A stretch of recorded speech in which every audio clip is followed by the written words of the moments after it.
الحمد للہ وکفی وسلام علی عبادہ الذین اصطفی اما بعد۔ اس کا عنوان ہے مثالی باپ، کہ ایک آدمی بہترین باپ کیسے بن سکتا ہے۔ ہم نے بیٹے سے شروع کیا تھا، تقریباً گھر کے ہر فرد کے بارے میں بات کرتے کرتے آج عنوان ہے مثالی باپ۔ عام طور پہ مردوں کو ذہن میں یہ بات ہوتی ہے کہ پریگنینسی اور ڈیلیوری یہ تو عورت کا مسئلہ ہے۔ ہاں، جب بچہ آ جاتا ہے تو پھر والد کو اس کی سہولیات کے لیے، ضروریات کے لیے پیسے خرچ کرنے چاہیے تاکہ بچے کو سہولت رہے۔ حالانکہ والد کا رول اس سے بہت زیادہ ہے۔ فقہاء نے بہت خوبصورت بات لکھی کہ جب کوئی عورت حاملہ ہو تو اس کے خاوند کے اوپر ضروری ہو جاتا ہے کہ وہ اپنی بیوی کو خوش رکھے، اس لیے کہ بیوی کی طبیعت کا اس کے بچے پہ اثر ہوتا ہے۔ اگر ماں خوش رہے گی تو بچے کی پرورش اچھی ہوگی، اور اگر ماں غمزدہ رہے گی تو بچے کی پرورش پہ اس کا اثر ہوگا، اس لیے کہ بچے کو ماں سے ہی تو خوراک مل رہی ہے سارا کچھ۔ چنانچہ فادرز رول ڈیورنگ پریگنینسی، یہ ماڈرن ریسرچ ہے ہارورڈ یونیورسٹی کی، اور اس میں چند اہم باتیں ہیں جو آپ نے شاید پہلے نہیں سنی ہوگی۔ پہلی بات یہ کہ cap your wife happy. Pregnancy کے دوران اپنی بیوی کو حد الوسع خوش رکھیے، اس لیے کہ اب وہ بچے کی ماں بن رہی ہے۔ جب عورت پیگننٹ ہوتی ہے تو اس کے جسم کے اندر بہت ساری ہارمونل چینجز ہوتی ہیں، چنانچہ وہ HGC ہارمون پروڈیوس کرتی ہے اس کے باڈی میں۔ HGC ہارمون کا نام ہے، وہ پروڈیوس کرتی ہے جس کی وجہ سے مارننگ سکنس اور ٹائرڈنس عورت کو فیل ہوتی ہے۔ پھر دوسرا وہ پروجسٹرون جو ہے اس کو پروڈیوس کرتی ہے، اس کی وجہ سے سٹامک اپسیٹ بھی ہوتا ہے، اور پینفل بریسٹ ہوتے ہیں، اور بلوٹڈ فیلنگ اینڈ سور لیگز، اس کی یہ کیفیت ہوتی ہے۔ یعنی گویا یوں سمجھیں کہ حاملہ عورت اصل میں ایک بیمار عورت ہوتی ہے۔ گو وہ آپ کو صحت مند نظر آئے، فریش نظر آئے، مگر اس کی باڈی کے ساتھ یہ سب کچھ ہو رہا ہوتا ہے۔ تو جوان بچیاں اس کو برداشت کر جاتی ہیں اور اپنے روٹین کے کام کرتی رہتی ہیں، اور کئی عورتیں ایسی ہوتی ہیں کہ جو بالکل بیڈ پہ ہی لیٹ جاتی ہیں، مشکل پیش آتی ہے۔ مگر حقیقت یہ ہے کہ جب بچے کی ولادت ہونے لگتی ہے تو اس کا ماں کے اوپر بہت زیادہ اثر ہوتا ہے۔ پھر اس کے اندر ایسٹروجن پیدا ہوتے ہیں جس میں سویئر موڈ سوئنگز ہوتی ہیں۔ یہ ایسا ہارمون ہے کہ جس کی وجہ سے تھوڑی دیر میں موڈ بالکل چینج ہو جاتا ہے۔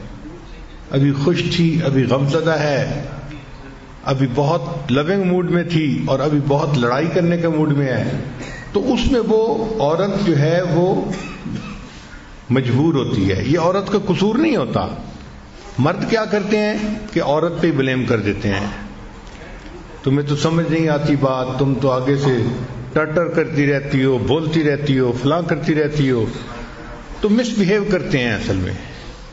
حالانکہ یہ ہارمونل چینجز ہیں، اور ان کو ایسے ہی ڈیل کرنا چاہیے جیسے کسی بیمار بندے سے بندہ شفقت کا معاملہ کرتا ہے۔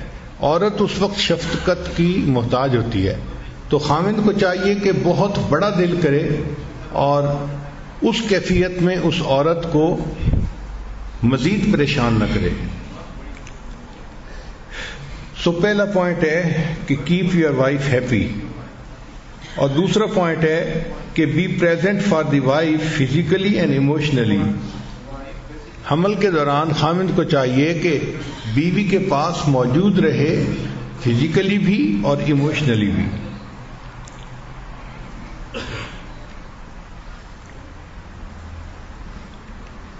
ہارورڈ یونیورسٹی کی ریسرچ میں یہ رزلٹ نکلا کہ جو خاوند اپنی بیوی کے ساتھ پریگنینسی کے دوران خوش رہتے ہیں تو پری میچور بچے ہونے کے چانسز کم ہو جاتے ہیں۔ اور دوسرا عورت کا جو بلڈ پریشر شوٹ کرتا ہے بچے کے دوران پھر وہ شوٹ نہیں کرتا، اس کا بلڈ پریشر زیادہ نہیں ہوتا۔ اور تیسری سرچ یہ تھی کہ ایسی مائیں جو پریگنینسی میں خوش رہیں ان کے بچے پہلے سال میں نہیں مرتے۔ اکثر وہ بچے پہلے سال میں مرتے ہیں جن کی مائیں پریگنینسی کے دوران ڈپریسڈ رہتی ہیں، پریشان رہتی ہیں۔ تیسرا point, keep your wife active during the last trimester. جو آخری 3 مہینے ہوتے ہیں حمل کے، اس کو لاسٹ ٹرائیمیسٹر کہتے ہیں، اس میں عورت کو ایکٹیو رہنا چاہیے۔ اس وقت بیبی کا سائز بھی کافی ہو چکا ہوتا ہے اور موومنٹ کافی مشکل ہو جاتی ہے، پینفل ہو جاتی ہے، مگر عورت کام کرتی رہے، ہلتی جلتی رہے، اس سے پھر نارمل ڈلیوری کے چانسز زیادہ ہو جاتے ہیں۔ مرد کو چاہیے کہ وہ مختصر سا سمپل سا کھانا بنانا بھی سیکھ لے، اس لیے کہ عورت اگر پریگننٹ ہے تو مے بی کہ وہ کوکنگ نہ کر سکتی ہو، تو ایسے وقت میں انڈے بنا لینا یا کوئی ایسی چیز جس کو انسان کھا کے اپنا وقت گزار لے، باہر کے کھانوں کی ضرورت نہ پڑے، یہ بھی ایک اچھی بات ہے۔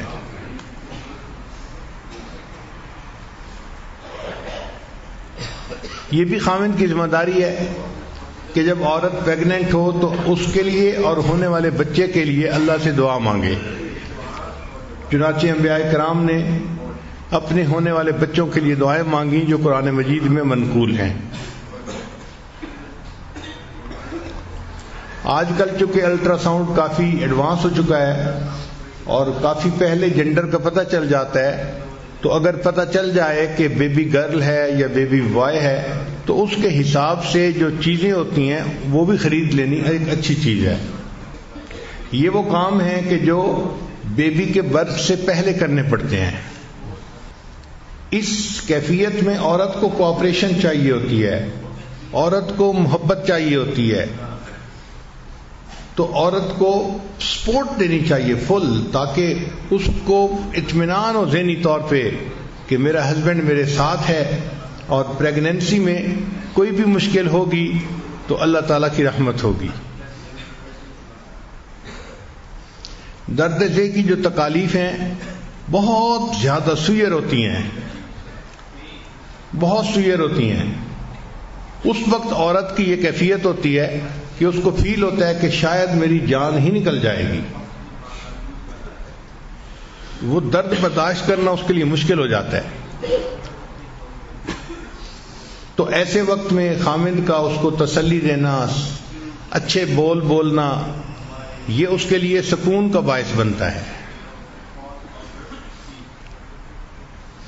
قرآن مجید میں بی بی مریم کے بچے کی ولادت کا واقعہ ہے، تو ان کو جب درد ذہ ہو رہی تھی تو ان کی ڈپریشن کی یہ کیفیت تھی کہ وہ کہنے لگیں یا لیتنی مت قبل ھذا وکنت نسیا منسیا، اے کاش کہ میں اس سے پہلے مر جاتی اور کوئی بھولی بسری چیز ہوتی، میرا وجود ہی ختم ہو چکا ہوتا۔ اب اس ڈپریشن میں سے بندہ کیسے باہر نکلے، یہ ایک عجیب بات تھی۔ چنانچہ رب کریم نے انہیں بتایا کہ یہ آپ کے قریب جو کھجور کا درخت ہے نا، آپ اس کو ہلائیے اور اس میں سے جو کھجوریں گریں گی وہ کھجوریں کھائیے، پانی پیجیے اور اپنے بچے سے محبت کا اظہار کیجیے۔ اس کو وہ کر رہی ہے ہی نہیں، اس کو دیکھ کے آنکھوں کی ٹھنڈک بنائیے۔ تو 3 کام قرآن پاک نے کہے۔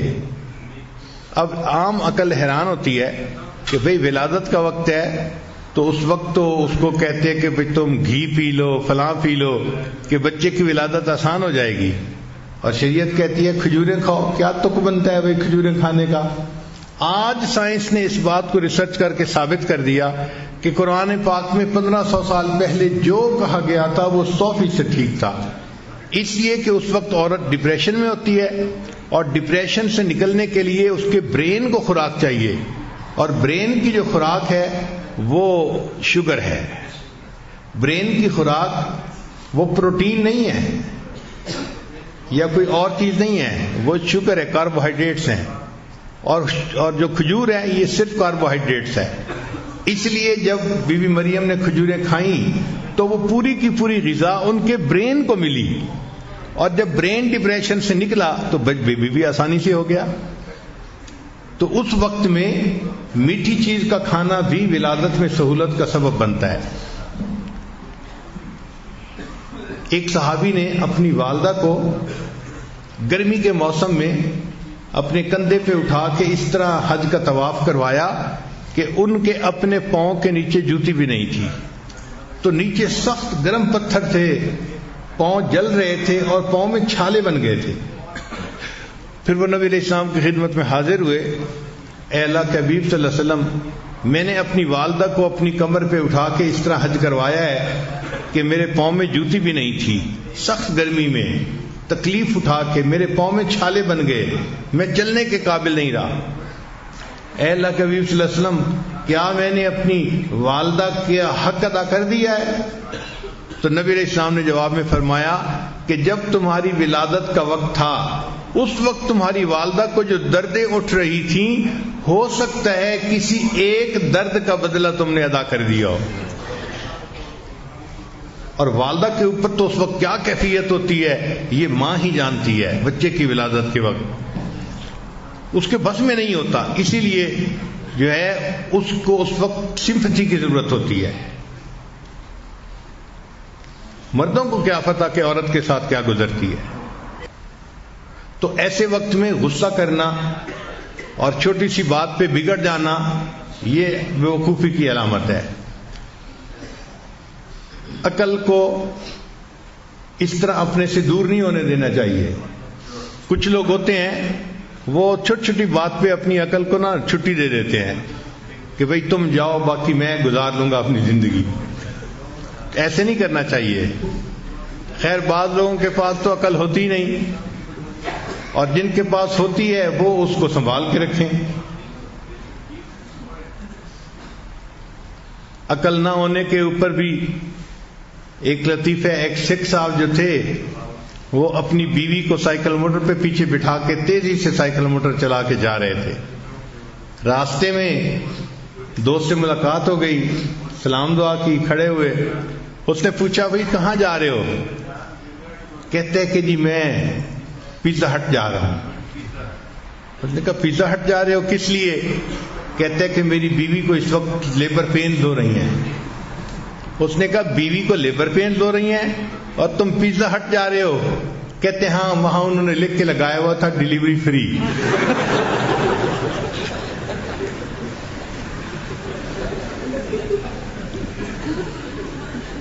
تو کئی لوگ عقل سے ہی فارغ ہوتے ہیں، اور جن کو اللہ نے عطا کرے وہ عقل کو اپنے سے رخصت نہ ہونے دے ایسے موقع پہ.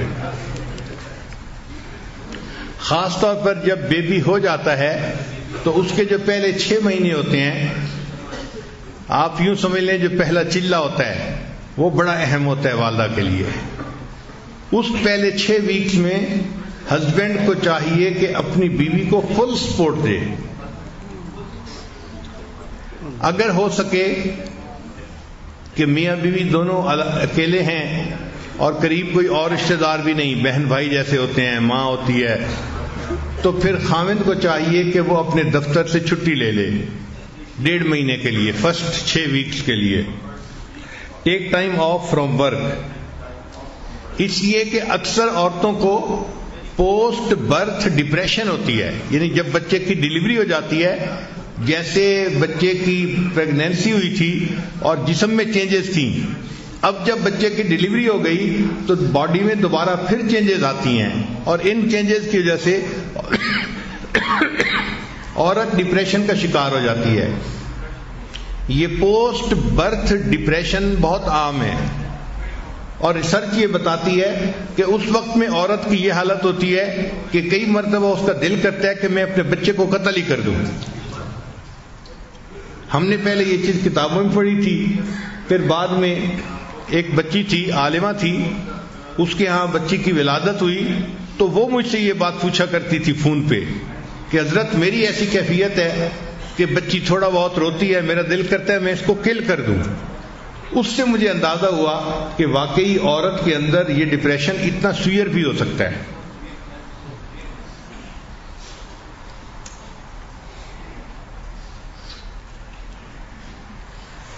اللہ تعالیٰ کی شان دیکھیں کہ after birth of baby prolactin level is higher in fathers. مرد کے اندر پرولیکٹین لیول جو ہے وہ ہائی ہو جاتا ہے، اور یہ لیول جب ہائی ہوتا ہے تو بندے کے اندر بہت محبت ہوتی ہے دوسرے کے ساتھ تعلق جوڑنے کی.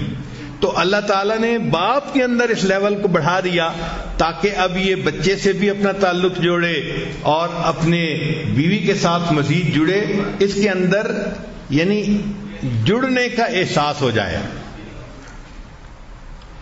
اور اس دوران جب بچہ ہوتا ہے تو مرد کے اندر ٹیسٹسٹیرون لیول جو ہوتا ہے وہ کم ہو جاتا ہے. ٹیسٹسٹیرون لیول کم ہونے سے وہ جو ایک ہوس ہوتی ہے میٹ کرنے کی وہ اس سے ختم ہو جاتی ہے، یعنی اس کے لیے میٹنگ کے بغیر صبر کے ساتھ رہنا آسان ہو جاتا ہے. یہ بہت چینجز ہیں جو قدرت کر دیتی ہے کہ آنے والے بچے کے بعد ماں باپ کے لیے وقت گزارنا آسان ہو. پھر خامد کی ایک ڈیوٹی ہوتی ہے کہ ملنے والے دوست احباب رشتہ دار وقت بے وقت آتے رہتے ہیں. اس وقت عورت تو بیبی کے ساتھ مصروف ہوتی ہے، وہ نہیں ان کو کچھ کہہ سکتی.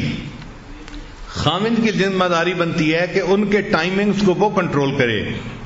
ایسا نہ ہو کہ بیوی سوئی ہوئی ہے تو آنے والے اس کو جگا دیں اور الٹا اس کے لیے پریشانی کا سبب بنے. حضرت انس رضی اللہ عنہ روایت کرتے ہیں کہ میں نے نبی علیہ الصلوۃ والسلام سے زیادہ اہل و عیال پر مہربان کسی اور آدمی کو نہیں دیکھا.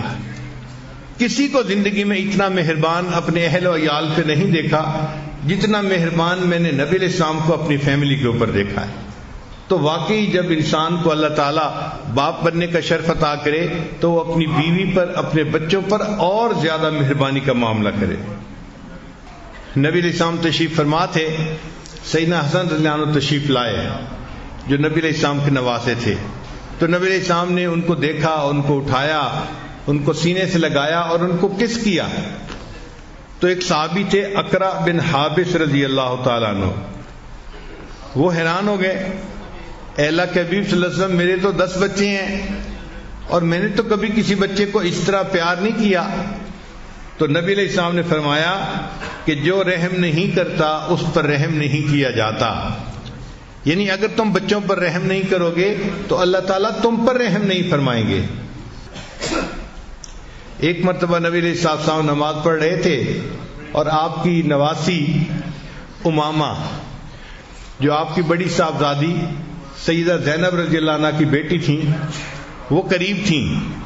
تو نبی علیہ السلام نماز پڑھتے ہوئے جب قیام کرتے تھے تو اس کو گود میں اٹھا لیتے تھے، اس چھوٹی بچی کو، اور جب سجدہ کرنے لگتے تھے تو اس کو زمین پہ بٹھا دیا کرتے تھے. پھر دوسری رکعت میں جب کھڑے ہوتے پھر اس کو زمین سے اٹھا کے اپنے بازوؤں میں لے لیتے اور جب سجدہ کرنے لگتے تو دوبارہ پھر اس کو زمین پہ بٹھا دیتے تھے. اللہ کے حبیب صلی اللہ علیہ وسلم نے نماز اس طرح ادا کی کہ ایک چھوٹے بچے کو بھی ساتھ اٹھایا اور اس کو بھی سپورٹ دی. تو اس سے پتہ چلتا ہے کہ نبی علیہ السلام بچوں پر کتنے مہربان تھے. ایک مرتبہ اللہ کے حبیب صلی اللہ علیہ وسلم نے نماز کی جماعت فرمائی تو پھر جلدی مختصر نماز پڑھ کے سلام پھیر دیا اور پھر فرمایا کہ میرا دل چاہتا تھا کہ آج میں لمبی نماز پڑھتا، مگر ایک بچے کے رونے کی آواز آئی تو میرے دل میں خیال آیا کہ جو بچہ رو رہا ہے اس کی ماں اگرچہ نماز پڑھ رہی ہوگی مگر اس کا دل تو تڑپ رہا ہوگا، تو ماں کی تکلیف کو دیکھتے ہوئے میں نے نماز کو کم کر دیا. یعنی اللہ کے محبوب صلی اللہ علیہ وسلم نے نماز کو کم کر دیا اس لیے کہ ایک ماں یا ایک بچہ تکلیف کی حالت میں تھا. تو ہمیں گھر کے لوگوں کو تکلیف میں دیکھ کر ریسپونڈ کرنا چاہیے. یہ نہیں ہے کہ ہمارا تو اس سے کوئی واسطہ ہی نہیں ہے. ایک مرتبہ اللہ کے حبیب صلی اللہ علیہ وسلم حضرت حسن رضی اللہ تعالیٰ عنہ کو اپنے کندھے پہ اٹھا کے لے جا رہے تھے. اب ایک صحابی نے دیکھا تو بڑے حیران ہوئے کہ نبی علیہ السلام نے اپنے مبارک کندھوں پہ ایک بچے کو بٹھایا ہوا ہے. تو دیکھ کے وہ کہنے لگے کہ اس بچے کی سواری کتنی اچھی ہے. جب اس نے یہ کہا تو نبی علیہ السلام مسکرائے اور نبی علیہ السلام نے فرمایا کہ سوار بھی تو بہت اچھا ہے نا, سواری اچھی ہے تو سوار بھی تو بہت اچھا ہے نا. ہارورڈ یونیورسٹی کی ایک نئی ریسرچ پبلش ہوئی ہے, اس میں انہوں نے ہزاروں بچوں پہ ریسرچ کی اور 30 سال ریسرچ جاری رہی. یہ 2-4 دن کی بات نہیں تھی, 30 سال تک جاری رہی. اس کے بعد انہوں نے لکھا کہ جو باپ بچوں کو ہگ کرتے ہیں تو ان بچوں کے اندر اگریشن ختم ہو جاتی ہے, وہ اگریسو طبیعت کے نہیں بنتے, اس لیے کہ والد ان کو جو ہے وہ ہگ کرتا ہے اور ان کو کس کرتا ہے, ان کو محبت ملتی ہے, وہ محبت ان کے اندر انڈیوس ہو جاتی ہے, وہ بھی پھر محبت کرنے والے مزاج کے بچے بن جاتے ہیں. اور جو بچے پرورش کے دوران اپنے باپ کی محبت پاتے ہیں ان کی کامیابی کے چانسز دوسرے بچوں سے 60% زیادہ ہو جاتے ہیں. اور جو بچے پرورش کے دوران باپ کی محبت حاصل کرتے ہیں 30 اور 35 سال کی عمر میں جا کے ان کو ڈپریشن نہیں ہوتا, اس لیے کہ 30-35 سال کی عمر ایک نوجوان کے لیے کاروباری عمر ہوتی ہے. یعنی دفتر میں اہم پوسٹ پہ مینیجر سیٹ پہ ہوتا ہے, اور اگر بزنس کرے تو اس میں بھی اہم اس کا جو ہے نا منصب ہوتا ہے. تو 30-35 کی عمر کے جو لوگ ہوتے ہیں ان پہ سٹریسز بہت ہوتے ہیں, لیکن ان سٹریسز کو بھی وہ بچہ کوپ کر جاتا ہے جس کو اپنے باپ کی محبت ملی ہو. ورنہ بہت سارے لوگ جن کو محبت نہ ملی ہو وہ ڈپریشن کا شکار ہونے کی وجہ سے اپنے کاموں کے اندر ناکام ہوتے ہیں. ہارورڈ یونیورسٹی کی ریسرچ میں تھا کہ جو بچے ٹین ایجر ہو کر بھی باپ کی محبت پاتے ہیں, یعنی 13 سے 19 کی عمر میں بھی ان کو باپ کی کلوزنس ملتی ہے, تو ایسے بچے ڈرگ کم استعمال کرتے ہیں اور سیکس کے تجربات بھی کم کرتے ہیں, چونکہ ان کو باپ کی محبت مل رہی ہوتی ہے. جب ان کو باپ کی محبت نہیں ملتی تو وہ پھر اس قسم کے خراب کام کرتے ہیں. جن بچوں کو پرورش کے دوران باپ کی محبت نہیں ملتی ان کے اسکول سے ڈراپ ہونے کے چانسز ڈبل ہو جاتے ہیں, یعنی وہ اسکول سے پڑھائی چھوڑ دیتے ہیں, پڑھ ہی نہیں سکتے. کوئی 10ویں میں نکل جاتا ہے, کوئی 12ویں میں نکل جاتا ہے, وہ اچھے تعلیم یافتہ نہیں بنتے چونکہ ان کو باپ کی محبت نہیں ملی ہوتی. چنانچہ ریہیبلیٹیشن سینٹر کے اندر جو آنے والے بچے تھے ان پر ایک لمبا عرصہ ریسرچ کی گئی, تو انہوں نے کہا کہ 75% بچے وہ ہوتے ہیں کہ جن کو پرورش کے دوران باپ کی محبت نہیں ملی ہوتی, وہ ریہیبلیٹیشن سینٹر میں آتے ہیں.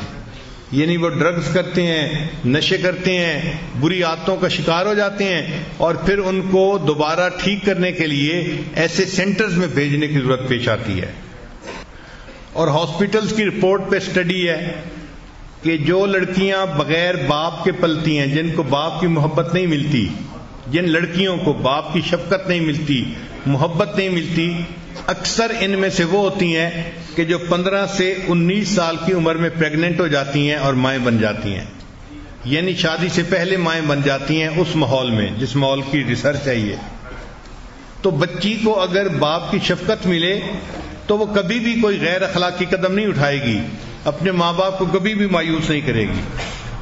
حضرت عبداللہ ابن عمر رضی اللہ عنہ سے روایت ہے کہ نبی علیہ السلام نے ارشاد فرمایا کہ وراثت میں کوئی باپ اولاد کے لیے ادب سے بہتر چیز نہیں چھوڑ سکتا, تو اپنی اولاد کو ادب سکھانا چاہیے, اور یہ ادب ماں باپ مل کے ہی سکھا سکتے ہیں اپنی اولاد کو. بچوں کے اندر جو بدتمیزی ہوتی ہے نا, یہ ایک دن میں پیدا نہیں ہوتی, یہ آہستہ آہستہ گرو کرتی ہے. تو ماں باپ کی ذمہ داری بنتی ہے کہ بچے میں ڈس ریسپیکٹ کے جراثیم کو بہت جلدی پکڑ لے, بہت جلدی اس کو دیکھ لے کہ بچہ بدتمیزی کر رہا ہے, اس پر اس کو جلدی سکھانا چاہیے تاکہ اس کے اندر یہ بدتمیزی کا عنصر پیدا ہی نہ ہو. یہ جو سوچ ہوتی ہے نا, وہ جی بچہ ہے کچھ نہ کو بڑا ہو کے ٹھیک ہو جائے گا, یہ بہت غلط سوچ ہے. اس کی مثال ایسی ہے کہ جیسے دیوار بن رہی ہو اور ٹیڑھی ہو, اور بندہ کہ کوئی بات نہیں اور اونچی جائے گی تو سیدھی ہو جائے گی. بھائی یہ دیوار سریا تک چلی گئی تو اس کا ٹیڑھا پن بڑھتا ہی جائے گا, اسی طرح بچے کا بھی معاملہ ہے کہ اگر شروع سے ٹیڑھا پن آ گیا تو ٹیڑھا پن بڑھتا جائے گا، تو بچے کو بچپن میں ہی اس کی تلقین کرنی چاہیے۔ اکثر بچے جو بگڑتے ہیں اس کی بنیاد یا تو ماں باپ کے درمیان ڈائلاگ ہوتے رہتے ہیں، ہر وقت آرگومنٹس ہوتے رہتے ہیں، ایک دوسرے کے ساتھ تکرار ہوتی رہتی ہے، یا ایک دوسرے کے ساتھ موڈ بنے رہتے ہیں، بات نہیں کرتے سیدھے منہ، جس کے اثرات بچے پہ پڑ رہے ہوتے ہیں۔ عجیب بات ہے کہ غلطی ماں باپ کی ہوتی ہے اور اثرات چھوٹے بچوں کے اوپر پڑ رہے ہوتے ہیں۔ بچے تب نیک بنتے ہیں، ادب سیکھتے ہیں جب ماں باپ دونوں آپس میں الفت و محبت کی زندگی گزارتے ہیں۔ چھوٹے بچے کو چند میجک ورڈ ضرور سکھانے چاہیے، جیسے پلیز کا لفظ استعمال کرنا، ایکسکیوز می کا لفظ استعمال کرنا، سوری کا لفظ استعمال کرنا، تھینک یو کا لفظ استعمال کرنا، جزاک اللہ، شکرن، اس کا لفظ استعمال کرنے۔ یہ میجک ورڈز ہیں، یہ الفاظ دوسرے بندے کے ساتھ محبت بڑھاتے ہیں، تو یہ چھوٹے بچوں کو سکھانے چاہیے۔ ہمارے مسلمانوں کے ماحول معاشرے میں یہ کوتاہی ہے کہ ہماری عورتیں بچوں کو یہ الفاظ نہیں سکھاتی، جبکہ کفر کے ماحول میں یہ الفاظ بہت زیادہ سکھائے جاتے ہیں۔ میں کئی دوستوں کو اپنا واقعہ سناتا ہوں کہ ایک مرتبہ مجھے پیرس سے نیو یارک جانا تھا، تو میرے ساتھ والے سیٹ پر ایک امریکن لڑکی آ کر بیٹھی جس کے پاس بیٹی تھی 2 سال کی تقریباً۔ میں اپنی کتاب پڑھ رہا تھا مگر وہ ساتھ والی سیٹ پر بیٹھی تھی، تو اتنا تو بندے کو اندازہ ہوتا ہے کہ ہو کیا رہا ہے۔ تھوڑی دیر کے بعد ایئر ہوسٹس نے کھانا لگایا تو اس لڑکی نے کھانا لگوا لیا، تو میں نے معذرت کر دی کہ مجھے کھانا نہیں کھانا اور کتاب ہی پڑھتا رہا۔ اب میں نے اس دوران یہ دیکھا کہ وہ جو ماں تھی نا، وہ اپنی بچی کو اس نے 1 سپون رائس کھلائے اور اس کے منہ میں رائس ڈالنے کے بعد وہ اس کو کہنے لگی سے تھینک یو۔ ماں نے بچی کو کہا سے تھینک یو، تو 2 سال کی چھوٹی سی بچی تھی، اس نے کہا موم تھینک یو۔ پھر اس نے جب دوبارہ پھر اس کے منہ میں لقمہ ڈالا ماں نے، تو دوسرے لقمے پہ پھر کہا سے تھینک یو، اس نے کہا تھینک یو۔ اب ہر لقمے پہ جب تھینک یو ہونے لگا تو پھر مجھے بھی فیل ہوا کہ یہ کوئی نئی چیز ہے، تو میں حیران تھا کہ دیکھو ہر لقمے پہ یہ تھینک یو کا لفظ اس کو سکھا رہی ہے۔ اچھا، اس دوران کیا ہوا کہ ماں نے جب چمچ میں رائس ڈالے تو تھوڑے سے رائس اس کے کپڑے پہ گر گئے، تو وہ بچی نے نا اشارہ کیا مام کی طرف، موم موم ایسے کیا، تو ماں نے ان چاولوں کو ٹیشو پیپر سے صاف کیا اور اب ماں نے بچی کو کہا تھینک یو، چھوٹی بچی کو ماں نے کہا تھینک یو۔ تو مجھے تعجب ہوا کہ دیکھو یہ شکریہ ادا کرنا تو ہماری تعلیم تھی۔ اللہ فرماتے ہیں انشکر لی ولوالدی، میرا شکر ادا کرو، اپنے ماں باپ کا شکر ادا کرو۔ حدیث پاک میں ہے من لم یشکر الناس لم یشکر اللہ، جو انسانوں کا شکر ادا نہیں کرتا وہ اللہ کا بھی شکر ادا نہیں کرتا۔ تو کرنا تو ہمیں چاہیے تھا، ہم اپنے بچوں کو یہ نہیں سکھاتے، اور کافر لوگوں نے اس کو اچھی چیز سمجھ کے انہوں نے اپنے بچوں کو سکھانا شروع کر دیا۔ میرا اندازہ تھا اس ایک کھانے کے دوران اس امریکن لڑکی نے اپنی بچی سے 36 مرتبہ تھینک یو کا لفظ کہلوایا۔ آپ بتائیں، آپ نے کوئی مسلمان ماں ایسی دیکھی ہے جو ایک کھانے کے دوران اپنے بچے سے 36 مرتبہ تھینک یو کا لفظ کہلوائے؟ ایک دفعہ بھی شاید نہ کہلواتی ہو، 36 دفعہ کہنا تو بڑی دور کی بات ہے۔ اس کا نتیجہ یہ ہوتا ہے کہ ہمارے بچوں کے اندر شکریہ ادا کرنے کی عادت ہی ڈیولپ نہیں ہوتی۔ چنانچہ ہمارا ایک مدرسہ تھا ورجینیا میں، ایک مرتبہ کوئی 50-60 بچے تھے اور میرے پاس کوئی سویٹس تھیں، تو میں نے ان سب بچوں کو کہا کہ بھئی آپ لوگ لائن بنا لیں، میں آپ لوگوں کو ایک ایک سویٹ جو ہے نا وہ دوں گا۔ تو بچے بڑے خوش ہو گئے، چنانچہ وہ آ رہے تھے اور میں ان کو وہ جو میٹھی چیز تھی وہ دے رہا تھا، بچے اس کو بہت پسند کرتے تھے۔ 60 بچوں میں سے 4 بچے ایسے تھے کہ جنہوں نے سویٹ لینے کے بعد مجھے تھینک یو کہا، اور 60 میں سے باقی نے کوئی ایک لفظ بھی نہیں بولا۔ اس سے میں نے اندازہ لگایا کہ ہم مسلمان لوگوں کے گھروں میں عورتوں کی تربیت کا یہ حال برا ہے کہ ہم اپنے بچوں کو سکھاتے ہی نہیں. 60 بچوں میں سے صرف 4 تھے جنہوں نے شکریہ ادا کیا اور باقی نے چپ کر کے آئے سویٹ لے کے جاتے بنے. اس لیے کہ کسی نے سکھایا ہی نہیں کہ کچھ کہنا بھی ہوتا ہے، کرنا بھی ہوتا ہے. تو یہ الفاظ بچے کو خوب سکھانے چاہیے. سوری کے لفظ،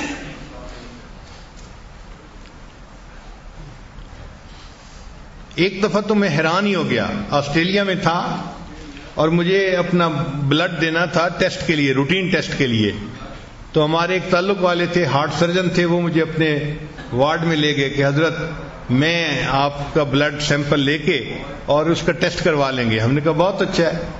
ان کو میں نے بتایا کہ دیکھیں جو بلڈ نکالنا ہوتا ہے نا، اس کے لیے تجربہ کار بندے کی ضرورت ہوتی ہے، کیونکہ میری وینز اتنی زیادہ واضح نہیں ہوتی کہ فوراً ہی اس کا بلڈ نکالا جائے. تجربہ کار بندہ چاہیے. عام ڈاکٹر اگر نکالنا چاہے تو وہ 3-4 ٹرائیاں کرنے کے بعد کہیں جا کے نکالتا ہے. اس نے کہا جی کوئی مسئلہ نہیں، ہم کر لیں گے. چنانچہ وہ گیا. اس کے بعد اس نے جا کے 2 ٹرائیاں کی تو 2 ٹرائیوں میں بلڈ نہیں اس سے نکل سکا. پھر اس نے سوچا کہ اچھا میں دوسرے ڈاکٹر کو بلا لیتا ہوں. تو وہ ایک آسٹریلین ڈاکٹر کو بلا کے لے آیا اور کہنے لگا کہ بھئی اس پیشنٹ کا بلڈ جو ہے نا لینا ہے، سیمپل لینا ہے، تو آپ پلیز میری ہیلپ کر دیں. اس نے کہا بہت اچھا. اب وہ آسٹریلین ڈاکٹر جب آیا تو اس نے آ کے پوچھا کہ پہلے کتنی دفعہ پرک کی ہے. اس نے کہا جی 2 دفعہ. تو وہ مجھے کہتا ہے سوری. یعنی جس نے پرک نہیں کیا تھا نا، وہ سن کے کہ 2 دفعہ پرک کیا جا چکا ہے، وہ مجھے کہتا ہے جی سوری. میں حیران ہوا کہ دیکھو یہ کافر ہے دیکھنے کو، لیکن اس کے اندر یہ ایسی اچھی عادت ہے کہ اس کو دوسرے کی تکلیف کا احساس ہے. پھر اس کے بعد اس نے میرا بازو پکڑا اور وین کی جگہ کو دیکھا اور وہ مجھے تھوڑی تھوڑی دیر بعد سوری سوری سوری کر رہا تھا. میں نے گنا تقریباً کہ بلڈ سیمپل لینے کے دوران اس نے 11 مرتبہ سوری کا لفظ کہا. 11 مرتبہ سوری کا لفظ کہا. میں اس وقت وش کر رہا تھا کہ کاش میرے اندر یہ عادت ہوتی کہ میں بھی اپنی غلطیوں کے اوپر اس طرح سوری کرتا. ایک کافر ہے اور اس کے اندر اتنا سوری کرنے کی عادت ہے. ہم مسلمانوں کے اندر کیوں نہیں ہے؟ ہونی تو ہمارے اندر چاہیے تھی. یہ تربیت کی کوتاہی، تربیت کی کمی کی وجہ سے ہے.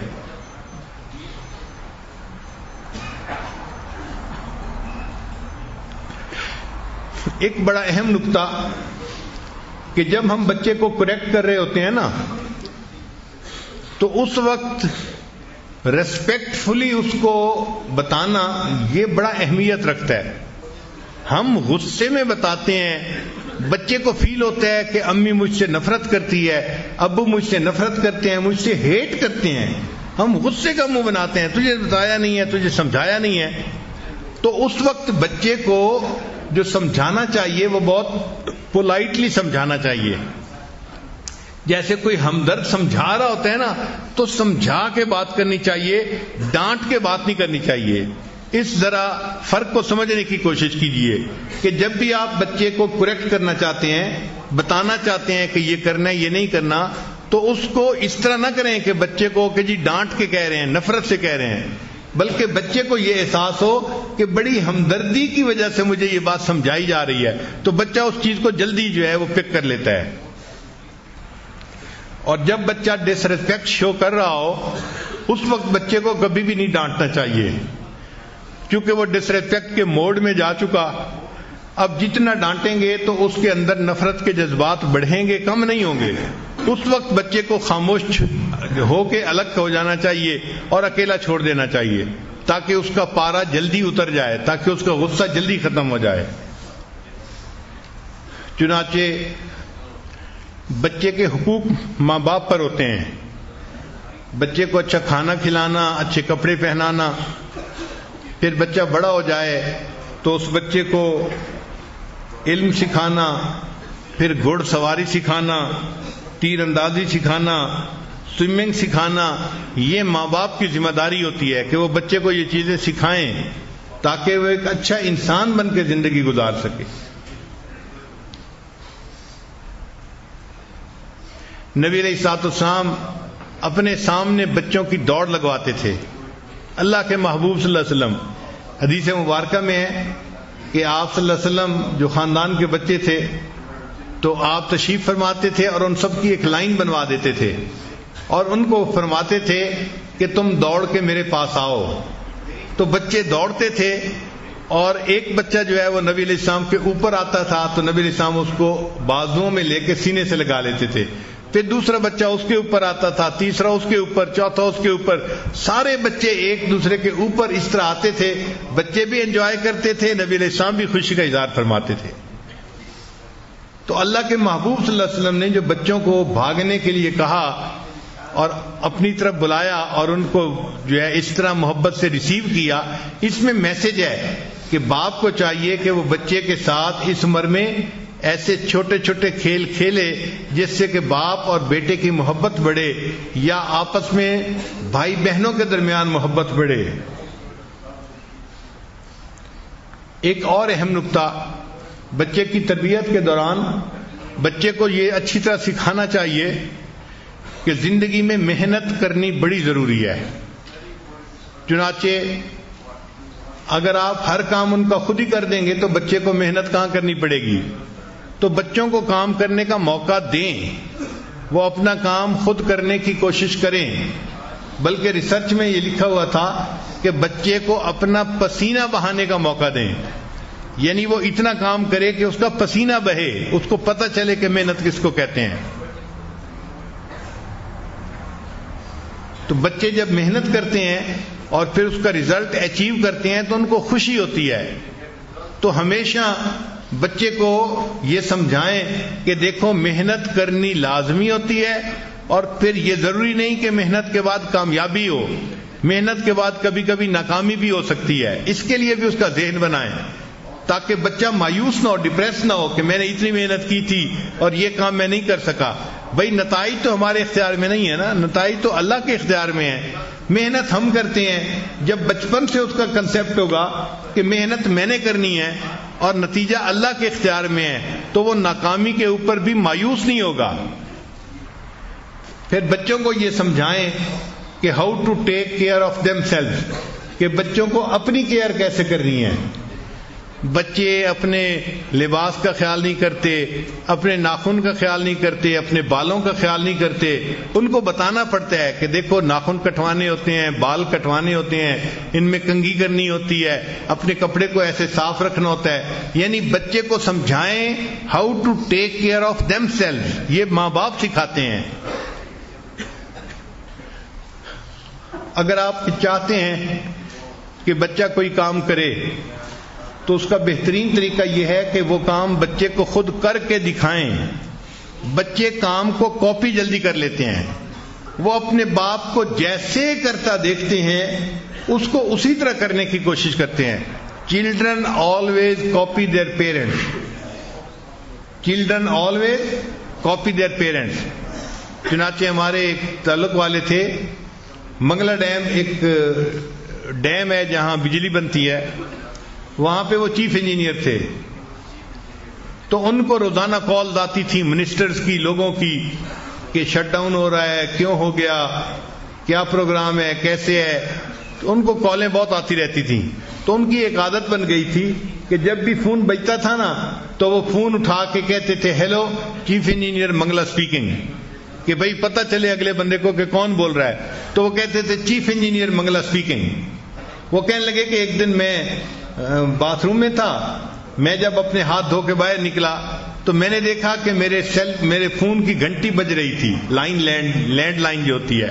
تو کہتے ہیں کہ میرا چھوٹا بچہ تھا 2 سال کا, وہ بھاگا بھاگا آیا اور اس نے آ کے کریڈل اٹھا کے اپنے کان سے لگایا اور کہنے لگا hello chief engineer Mangla speaking. یعنی اتنا چھوٹا بچہ وہ بھی اپنے باپ کو کاپی کر رہا ہے. تو children always copy their parents. تو باپ کو ایک ماڈل بن کے, ایک نمونہ بن کے رہنا پڑتا ہے تاکہ بچہ اس سے اچھی عادات کو دیکھے اور بچہ خود بھی اچھی عادات کو اپنائے.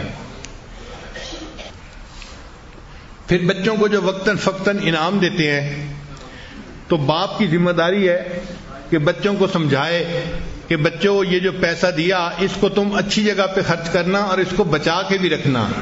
منی کو سیو کرنے کی عادت یہ باپ بچے کے اندر ڈالتا ہے. پھر باپ کو چاہیے کہ جو ہارڈ ورکنگ لوگ تھے ان کی سٹوریز بچے کو پڑھ کے سنایا کرے.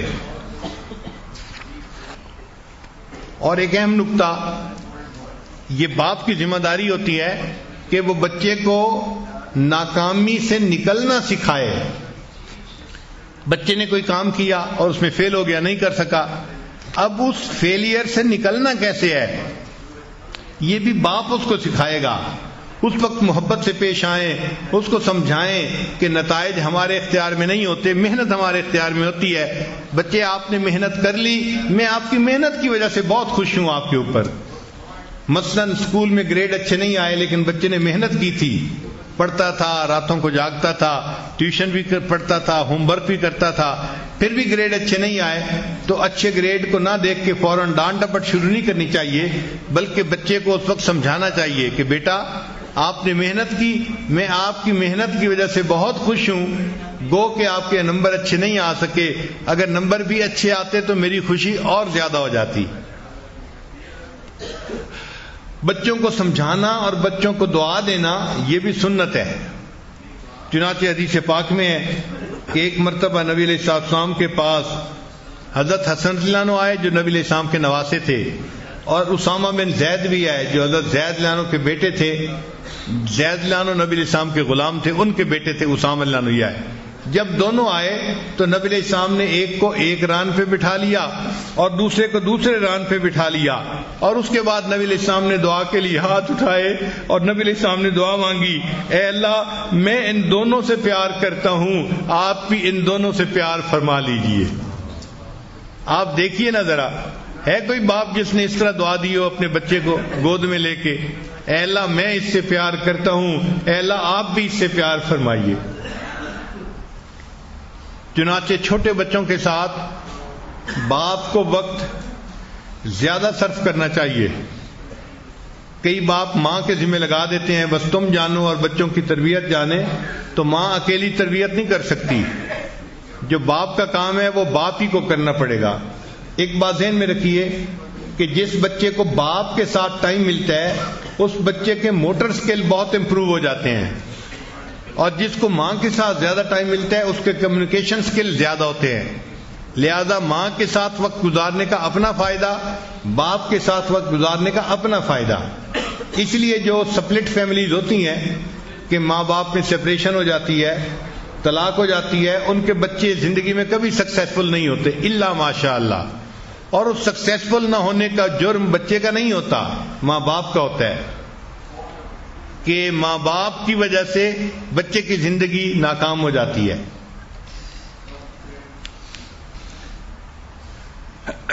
ام خالد بن سعید ایک صحابی ہیں، یہ اپنے بچپن کا واقعہ سناتی ہیں کہ میرے والد مجھے لے کر نبی علیہ السلام کی خدمت میں گئے. میں اس وقت چھوٹی سی بچی تھی اور میں نے پیلے رنگ کا کپڑا پہنا ہوا تھا، لباس پہنا ہوا تھا، پیلے رنگ کا کرتا پہنا ہوا تھا. وہ کہتی ہیں کہ جب میں نبی علیہ السلام کی خدمت میں پہنچی تو میں نے نبی علیہ السلام کی انگوٹھی کو دیکھا، تو میں بچی تھی، میں اس انگوٹھی کے ساتھ کھیلنے لگ گئی. یعنی انگوٹھی کو ٹچ کیا اور اس کو ادھر ادھر گھما کے دیکھا، یا اس کا جو ایک حصہ تھا جس پر کچھ لکھا ہوا تھا اس کو دیکھا، تو میں ان کی انگوٹھی کے ساتھ کھیلنے لگ گئی. تو میرے والد مجھ سے ناراض ہونے لگے کہ تو نبی علیہ السلام کی انگوٹھی کے ساتھ کیوں کھیل رہی ہے. وہ فرماتی ہیں کہ جب میرے والد صاحب مجھ سے ناراض ہوئے تو نبی علیہ السلام نے محبت کے ساتھ میری طرف دیکھا اور میرے پیلے اس سوٹ کو دیکھ کے، کپڑے کو دیکھ کے نبی علیہ السلام نے فرمایا ابلی و اخلقی، کہ اس کپڑے کو تو پہن کے بوسیدہ کر لے، یعنی تیری زندگی اتنی لمبی ہو کہ اللہ کرے کہ تو اس کپڑے کو پہنے اور بوسیدہ کر دے. یعنی کسی کو لمبی عمر کی دعا دینے کے لیے یہ کہا جاتا تھا کہ تو اس کپڑے کو اتنا پہنے کہ یہ کپڑا پہنتے پہنتے بوسیدہ ہو جائے. وہ کہتے ہیں کہ نبی علیہ السلام نے 3 مرتبہ مجھے یہ دعا دی، حتیٰ کہ میرے والد کی آنکھوں سے آنسو آ گئے. میرے والد نے رونا شروع کر دیا کہ میں تو بچے کو ڈانٹ رہا ہوں کہ تم نبی علیہ السلام کی انگوٹھی سے کیوں کھیل رہی ہو، اور نبی علیہ السلام اتنے شفیق کہ وہ دعائیں دے رہے ہیں، اے بچی تم اس کپڑے کو اتنا پہنو کہ یہ پرانا ہو جائے، تمہیں اللہ صحت والی زندگی عطا فرمائے۔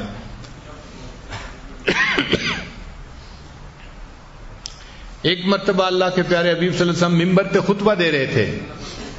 حدیث پاک میں آتا ہے کہ سیدنا حسن رضی اللہ تعالیٰ عنہ وہ اس وقت مجمع میں آ گئے، تو جب حسن رضی اللہ عنہ قریب آئے تو نبی علیہ السلام ممبر سے نیچے اترے خطبے کے دوران، اور نیچے اتر کے ان کو اٹھایا اپنی گود میں اور پھر ممبر کے اوپر آ کر بیٹھے۔ آپ ذرا غور کریں نا، ایک بندہ بیان کر رہا ہے، تقریر کر رہا ہے، اور بات چیت کے دوران ایک بچہ آ جاتا ہے، تو یہی نہیں کہ اس کو کہا کہ آؤ میری گود میں بیٹھ جاؤ، نہیں، آپ صلی اللہ علیہ وسلم ممبر سے نیچے اترے اور اس کو گود میں اٹھا کے پھر ممبر کے اوپر آ کر بیٹھے۔ تو نبی علیہ السلام بچوں کو اتنی رسپیکٹ دیا کرتے تھے، اتنی محبت دیا کرتے تھے۔ یہ ہے وہ راز جس کی وجہ سے بچے پھر ایک اچھا انسان بنا کرتے ہیں دنیا کے اندر۔ ایک مرتبہ نبی علیہ السلام عشاء کی نماز پڑھا رہے تھے، تو نماز کے دوران آپ صلی اللہ علیہ وسلم نے ایک سجدے کو لمبا کر دیا، بہت لمبا سجدہ۔ صحابہ کرام بھی بڑے حیران، اتنا لمبا سجدہ۔ بالآخر جب سجدے سے اٹھے اور سلام پھیرا مکمل کی نماز، تو صحابہ نے دیکھا کہ نبی علیہ السلام کے پاس ایک بچہ تھا۔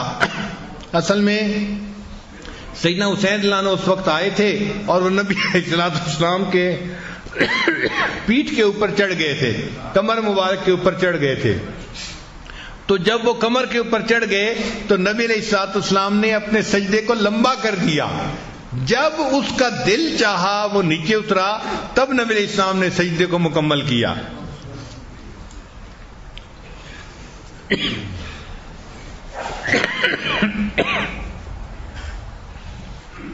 جن بچوں کو باپ کے پاس ساتھ کھیلنے کا موقع ملتا ہے، ہارورڈ یونیورسٹی کی ریسرچ ہے کہ ان کا آئی کیو لیول زیادہ ہو جاتا ہے۔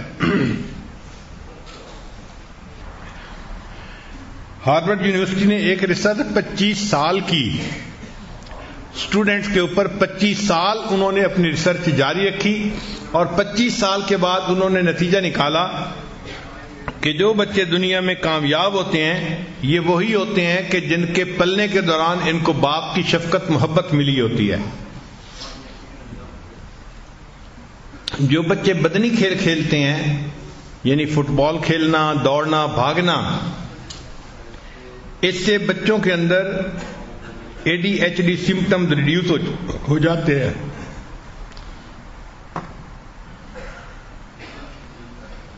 اور بچوں کے اندر سٹریس لیول بھی ریڈیوس ہو جاتا ہے۔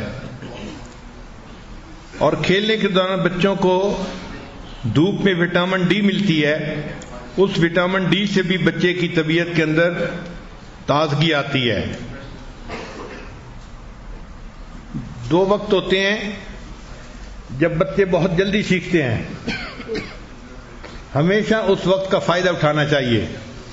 ایک بچے جیسے ہی گاڑی میں بیٹھیں گے نا تو وہ لرننگ بورڈ میں چلے جاتے ہیں، اس لیے وہ کوشچن کے اوپر کوشچن پوچھتے ہیں، ایک کوشچن، دوسرا کوشچن، تیسرا کوشچن۔ تو ماں باپ کو پتہ ہونا چاہیے کہ بچے جیسے ہی گاڑی میں بیٹھیں گے تو یہ لرننگ موڈ میں آئیں گے، تو اس وقت ان کو ڈانٹ ڈپٹ نہیں کرنی، بلکہ ان کو ہم نے اس وقت اچھی اچھی باتیں سمجھانی ہیں، سکھانی ہیں۔ اور دوسرا، بچے کھانے کے دوران پھر کوشچن بہت پوچھتے ہیں، اس وقت بھی ان کو ڈانٹنے کے بجائے ان کو اچھی باتیں سکھانی چاہیے۔ اور تیسرا، رات کو جب بچے سونے لگتے ہیں تو اس وقت بھی وہ لرننگ موڈ میں ہوتے ہیں، تو اپنی ماں سے کوشچن پوچھتے ہیں، سٹوری سنتے ہیں، پھر سوتے ہیں۔ تو یہ اللہ نے ان کا ایک نیچرل سسٹم ایسا بنا دیا ہے، تو ایسے وقت کو یوٹیلائز کرنا چاہیے۔ ماں کو چاہیے کہ وہ بھی سٹوریز سنبھال کے رکھے اور سوتے وقت بچے کو سمجھائے اور اس سے اچھا نتیجہ نکالے، بچے کو پتہ چلے کہ مجھے زندگی میں کیا بننا ہے۔ ہارورڈ یونیورسٹی کی ریسرچ ہے کہ جو بچے یونیورسٹی میں A گریڈ لیتے ہیں، یہ ہائی اچیور بچے سب وہی ہوتے ہیں کہ جو کمبائنڈ ماں باپ کی ایفرٹ سے پلتے ہیں، یعنی سپلٹ فیملی کے بچے ہائی اچیور کبھی نہیں بنتے۔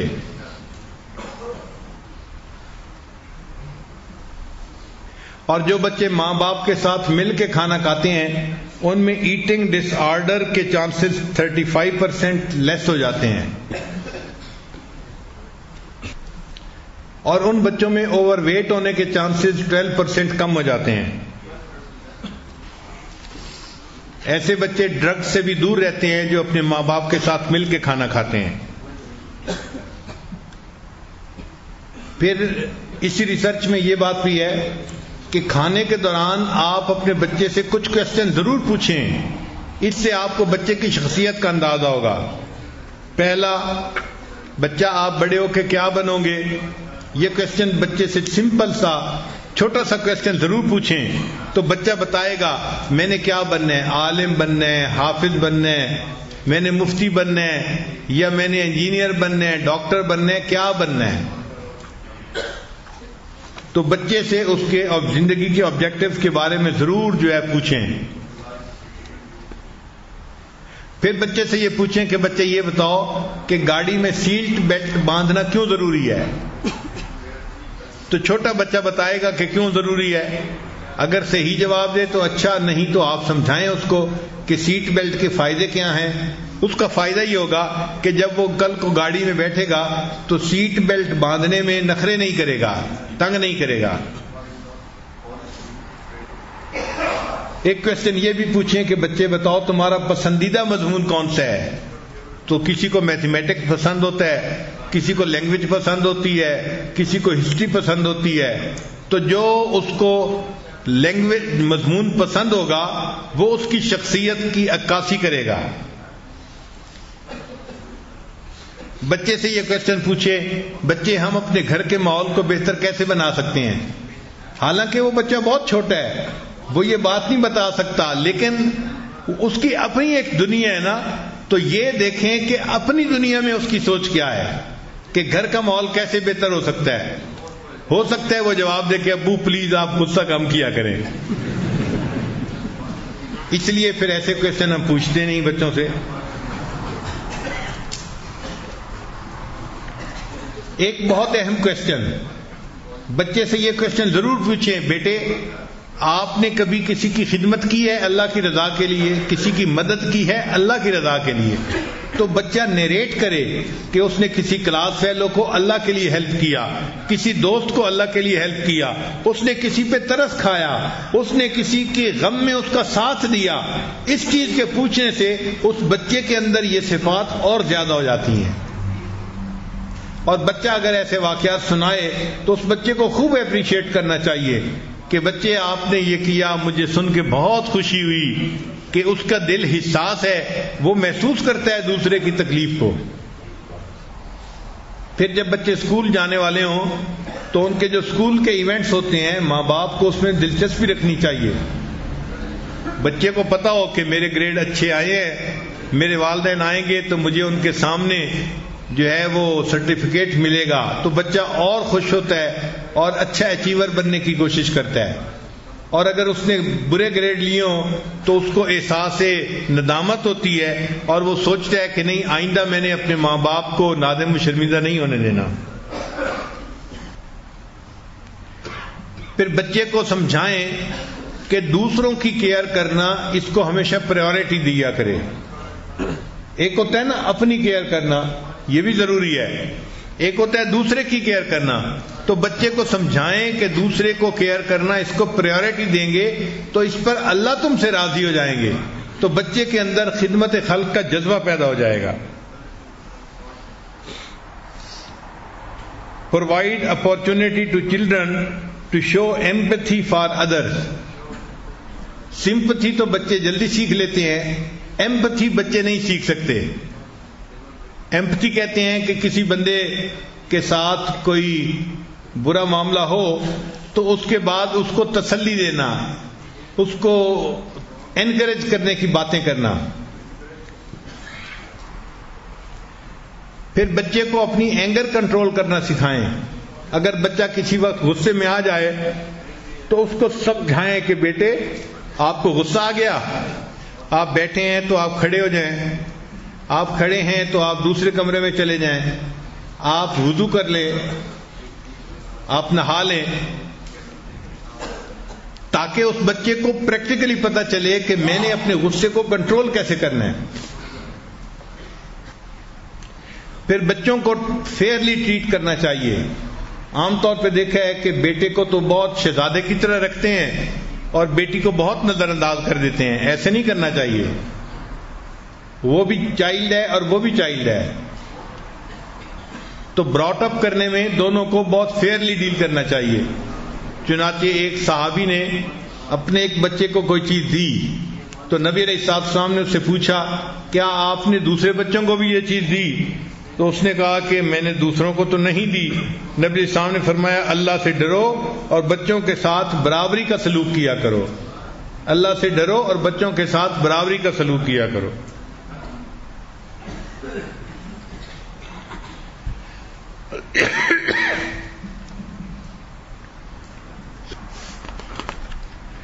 ہم نے اپنی زندگی میں جو بیٹا سیف اللہ ہے اس کو جب بھی کوئی کھلونا دینا ہوتا تھا تو ہمیں 3 کھلونے خریدنے پڑتے تھے. ہم اس کو ایک کھلونا خرید کے دینا چاہتے تھے لیکن وہ اپنا کھلونا خریدنے کے بعد کہتا تھا ابو حبیب اللہ کے لیے بھی خریدنا ہے. اور جب اس کے لیے خریدنے دیتے تو کہتا تھا میں نے صالحہ کے لیے بھی خریدنا ہے. وہ جب بھی کہیں جاتا تھا کبھی بھی ایک چیز نہیں لاتا تھا، 3 چیزیں لاتا تھا. یہ اس وجہ سے کہ اس کے اندر ایک ہمدردی کا مادہ تھا. چنانچہ ایک مرتبہ ہمارے گھر میں ایک فقیر عورت آئی، بوڑھی عورت تھی دیہاتی، اور میری اہلیہ کے پاس بیٹھ کے تھوڑی دیر بات کرنے لگی کہ میرے پاس کھانا نہیں اور رمضان شریف آ رہا ہے، میں نے روزے رکھنے ہیں، میں نے فلاں ہے. تو اہلیہ نے ان کو کچھ پیسے دے دیے کہ آپ جا کے رمضان شریف کے لیے اپنی گروسری خرید لیں. اب یہ سیف اللہ باتیں سن رہا تھا تو جب وہ اٹھ کے جانے لگی تو یہ اپنی امی سے کہنے لگا امی یہ تو اتنی بوڑھی ہے، یہ کیسے چیزیں خریدے گی اور اس کو کھانا پکا کے کون دے گا؟ یعنی چھوٹا بچہ ہے، اس کو یہ تو پتہ چل گیا کہ امی نے پیسے دے دیے ہیں وہ خرید لے گی، لیکن چونکہ وہ بوڑھی تھی اور کمزور تھی تو یہ اس کو دیکھ کے کہہ رہا تھا امی یہ اپنا کھانا کیسے بنائے گی؟ تو پھر امی مسکرائی، اس نے کہا کہ اچھا ابو سے پوچھو، میں اس کا کھانا بنانے کے لیے ساتھ چلی جاتی ہوں. ہمارے بچوں میں سے یہ صرف سیف اللہ کے اندر خاص بات دیکھی ہے ہم نے. باقی بھی بچے ہیں وہ بھی بڑا کیئر کرتے ہیں، لیکن ان کو ایک کھلونا لے کے دیا تو وہ خوش لے کے آ جاتے تھے، لیکن سیف اللہ ہمیشہ 3 چیزیں ہی لاتا تھا. تو یہ صفت ہوتی ہے، اور یہی چیز پھر ہم نے دیکھا کہ سیف اللہ کی یہ صفت اس کی آگے اولاد میں آئی. چنانچہ حنانہ جو ہے اتنی دوسرے کی کیئر کرنے والی بچی ہے کہ کئی دفعہ میں اس کی عادت پہ حیران ہوتا ہوں. بہت زیادہ محبت کرنے والی اور سب کے ساتھ جو ہے وہ تعلق رکھنے والی. چنانچہ ایک مرتبہ میں اپنے کمرے سے باہر نکلا تو ڈاکٹر محسن صاحب کا بڑا بیٹا محمد وہ سرمد کو ذرا ڈانٹ ڈپٹ کر رہا تھا اور ہارڈ ٹائم دے رہا تھا. سرمد سائیکل چلانا چاہتا تھا گھر کے صحن میں اور وہ راستے میں کھڑا ہو گیا تھا. اب سرمد رو رہا ہے، حنانہ بھی رو رہی ہے. میں باہر نکلا تو میں نے بچوں سے پوچھا کہ بھئی رو کیوں رہے ہو؟ تو حنانہ اور سرمد دونوں نے بتایا کہ یہ محمد راستہ روک کے کھڑا ہے، ہم اپنا سائیکل نہیں چلا پا رہے. تو میں نے محمد کو ڈانٹا، محمد آپ ان کو کیوں نہیں کھولنے دے رہے؟ اپنا گھر ہے، اپنے گھر میں بچے نہیں کھیلیں گے تو کہاں کھیلیں گے؟ خیر جب میں نے تھوڑا ڈانٹا، پیارا بچہ ہے، وہ فوراً ایک طرف ہو کے بیٹھ گیا. قدرتاً میرے پاس کچھ سویٹس تھیں تو میں نے کہا آؤ بچوں میں آج آپ لوگوں کو سویٹس دیتا ہوں. چنانچہ میں نے جو ہے نا بچوں کو سویٹس دینی تھیں تو محمد جو راستہ روک کے کھڑا تھا اس کو سزا کے طور پہ میں نے کہا کہ محمد آپ چونکہ دوسروں کو تنگ کرتے ہو آپ کو میں نے سویٹ نہیں دینی. اب یہ بات سن کے جو محمد تھا ڈاکٹر صاحب کا وہ تھوڑا سیڈ ہو گیا کہ مجھے سویٹ نہیں ملے گی. تو میں نے باقی سارے بچوں کو سویٹ تقسیم کر دی. جب میں نے سب کو دے دی نا تو اس کے بعد حنانہ میرے پاس آئی اور مجھے کہنے لگی دادا ابو محمد کو بھی دے دیں. یعنی جس کی وجہ سے وہ پریشان ہو رہی تھی جب اس بچے کو ڈپرائیو کیا تو وہ کہنے لگی نہیں نہیں آپ اس کو ڈپرائیو نہ کریں، اس کو بھی آپ سویٹس دے دیں. تو اس وقت میرے دل میں بات آئی کہ واقعی بچوں کے اندر یہ جو دوسرے کی کیئر ہے یہ ایک صفت ہوتی ہے جو بچپن میں پیدا ہوتی ہے، اور یہ بچے پھر بڑی عمر کے ہو کے دوسرے احسانوں کا احساس کرتے ہیں، ان کے غم کو اپنا غم سمجھتے ہیں اور ان کی خوشی کو اپنی خوشی سمجھتے ہیں. اللہ تعالیٰ ایسا حساس دل ہر ایک کو عطا فرمائے، ورنہ بہت سارے لوگ تو اتنے بے حس ہوتے ہیں احساس ہی نہیں ہوتا. ہم نے نوجوانوں کو دیکھا ہے، بیوی رو رہی ہوتی ہے اور ان کو کوئی احساس نہیں ہوتا کہ ہم اس کو رلا رہے ہیں، ماں رو رہی ہوتی ہے بچوں کو احساس نہیں ہوتا، بہن روتی ہے بھائی کو احساس نہیں ہوتا. یہ بے حس ہونا اللہ تعالیٰ کو بہت ناپسند ہے. تو یہ چیزیں بچے کے گروتھ کے دوران اس کے اندر پیدا کرنی چاہیے تاکہ بچہ ایک اچھے اخلاق والا بچہ بن کر جو ہے آگے آئے. حضرت عمر بن عبدالعزیز رحمۃ اللہ علیہ ایک بہت کامیاب باپ تھے، بہت کامیاب باپ تھے. ان کے 11 بیٹے تھے اور ان کی زندگی میں بہت غربت تھی، چونکہ بیت المال سے بہت مناسب مقدار لیا کرتے تھے تو بچوں کی ضرورت بھی پوری نہیں ہو سکتی تھی، یہاں تک کہ ان کو کھانے پینے کی چیزیں پوری نہیں ملتی تھیں بچوں کو. ایک مرتبہ انہوں نے اپنی بیٹی کو بلایا اور آنے میں دیر لگی تو عمر بن عبدالعزیز رحمۃ اللہ نے دوسری مرتبہ ذرا سختی سے بلایا کہ کیوں نہیں آ رہی میرے پاس. تو ان کی جگہ بچی، بیٹی کی جگہ ماں آئی اور کہنے لگی جی آپ نے بیٹی کو بلایا ہے؟ فرمایا ہاں. کہنے لگا میں آ گئی ہوں، جو کام ہے مجھے بتا دیں. تو آپ نے پوچھا کہ وہ کیوں نہیں آ رہی؟ تو بیوی نے جواب دیا کہ اس نے جو کپڑے پہنے ہوئے تھے نا تو وہ کپڑے پھٹ گئے، اب وہ ساتھ والے کمرے میں اپنی شلوار کو سی رہی ہے بیٹھی ہوئی، جب تک کپڑے کو سی کے نہیں پہنے گی آپ کے پاس کیسے آ سکتی ہے؟ تو اس کی جگہ میں آ گئی ہوں. یعنی وقت کا خلیفہ ہے اور اس کے اپنی بیٹی کے پاس پہنے ہوئے کپڑوں کے سوا کوئی دوسرا کپڑا نہیں ہے. اتنی غربت کی زندگی تھی، مگر انہوں نے اپنے بچوں کو محبت سکھائی اور خدمت سکھائی، نیکی سکھائی اور خوب بچوں کے اندر نیکی کا جذبہ پیدا کیا. چنانچہ جب وہ آخری وفات کے یعنی مرض میں تھے تو ان کا ایک دوست ان کو ملنے کے لیے آیا تو عمر بن عبدالعزیز رحمۃ اللہ لیٹے ہوئے تھے. اس نے کہا کہ عمر بن عبدالعزیز آپ نے اپنے بچوں کے ساتھ بھلا نہیں کیا. تو آپ نے پوچھا کیوں؟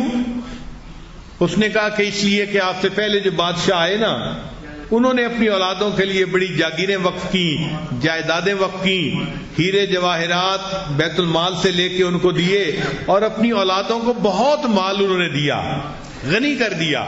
اور تم تو اپنی اولاد کے لیے کچھ بھی نہیں چھوڑ کے جا رہے، تو تم نے اپنی اولاد کے ساتھ اچھا نہیں کیا. تو جب اس نے یہ الفاظ کہے تو عمر بن عبدالعزیز رحمۃ اللہ علیہ لیٹے ہوئے تھے، اٹھ کے بیٹھ گئے اور فرمانے لگے کہ دیکھو اگر میری اولاد نیک بنی ہے تو میں ان کو اللہ کی سرپرستی میں دے کے جا رہا ہوں. اگر میری اولاد نیک بنی ہے تو میں ان کو اللہ کی سرپرستی میں دے کے جا رہا ہوں، کیونکہ اللہ فرماتے ہیں وَهُوَ يَتَوَلَّى الصَّالِحِينَ، اللہ نیکوکاروں کا خود سرپرست ہوتا ہے، تو میں ان کو اللہ کی سرپرستی میں دے کے جا رہا ہوں. اور اگر میری اولاد نیک نہیں بنی تو میں ان کے فسق و فجور کے اوپر ان کا معاون نہیں بن سکتا. یہ عمر بن عبدالعزیز رحمۃ اللہ نے جواب دیا. پھر عمر بن عبدالعزیز فوت ہو گئے. اللہ کی شان دیکھیں کہ اگلا بندہ وقت کا بادشاہ بنا. اب اس بادشاہ کو اپنے صوبوں کو سنبھالنے کے لیے گورنر کی ضرورت تھی، تو اس نے مشورہ کیا لوگوں سے کہ بھائی مجھے تو کوئی بندہ ایسا چاہیے جیسے عمر بن عبدالعزیز تھے، اتنا ایماندار، اتنا دیانتدار، اتنا انصاف کرنے والا، اتنا وفا دکھانے والا. تو انہوں نے کہا کہ میاں اگر تمہیں عمر بن عبدالعزیز جیسا بندہ چاہیے تو ان کا جو بڑا بیٹا ہے نا وہ بالکل باپ جیسا ہی ہے، اس کو لے لو. چنانچہ جو بادشاہ تھا اس نے ان کے پہلے بیٹے کو گورنر بنایا اب جو بچہ گورنر بنا، چونکہ اس کو باپ نے محنت کرنا سکھایا تھا اور رزق حلال کمانا سکھایا تھا، دیانت سکھائی تھی، امانت سکھائی تھی، اس نے اتنا اچھا کام کیا کہ چند دنوں کے بعد بادشاہ نے اس سے پوچھا یار تمہارا کوئی اور بھائی بھی ہے؟ اس نے کہا میرا ایک اور بھائی بھی ہے، مجھ سے اتنے سال چھوٹا ہے اور وہ بھی میری بالکل کاپی ہے۔ اس نے اس دوسرے بچے کو ایک اور صوبے کا گورنر بنا دیا۔ جب 2 گورنر بنے، انہوں نے اتنا اچھا کام کیا کہ پھر اس بادشاہ نے ان کے تیسرے بھائی کو گورنر بنا دیا۔ کتابوں میں لکھا ہے ایک ایسا وقت بھی آیا عمر بن عبدالعزیز کے 11 بیٹے 11 صوبوں کے ایک وقت میں گورنر بنے ہوئے تھے۔ یہ ہے کامیاب باپ جس نے اپنے بچوں کو ایسی نیکی سکھائی کہ بعد والے لوگوں نے ان کے 11 بیٹوں کو ایک وقت میں 11 صوبوں کا گورنر بنا دیا۔ یعنی عالم اسلام پہ حکومت عمر بن عبدالعزیز کے بیٹوں کی تھی، آپ کیوں سمجھ لیں۔ تو باپ کو چاہیے کہ اولاد کی اچھی تربیت کرے، ان کو ایک اچھا انسان بنانے کے لیے دعائیں بھی کرے اور کوشش بھی کرے، اور اس کی بنیاد میاں بیوی آپس میں محبت پیار سے رہیں۔ یہ جو غصے ہیں، ایک دوسرے کے ساتھ لڑائی جھگڑے ہیں، ان کو اللہ کے لیے چھوڑ دینا چاہیے اور اولاد کے لیے قربانی دینی چاہیے۔ ہمارے علاقائی زبان میں کہتے ہیں لڑن مجھاں تے خینس بوٹیاں نو، کہ بھینسیں آپس میں لڑتی ہیں اور نیچے جو چارہ ہوتا ہے نا وہ خراب ہو جاتا ہے۔ لڑتی تو بھینسیں ہیں لیکن خراب چارہ ہو جاتا ہے۔ اسی طرح لڑتے ماں باپ ہیں اور بچے خراب ہو جاتے ہیں۔ تو اس لیے ماں باپ کو چاہیے کہ وہ بچوں کی خاطر قربانی دیں، آپس میں الفت و محبت سے رہیں، بچوں کی اچھی تربیت کریں تاکہ یہ بچے ایک اچھے انسان بنیں اور دنیا میں بھی کامیاب ہوں اور اللہ کی نظر میں بھی کامیاب ہوں۔ اللہ تعالی ہمیں ایک اچھا باپ بن کر زندگی گزارنے کی توفیق عطا فرمائے۔ وآخر دعوانا ان الحمد للہ رب العالمین۔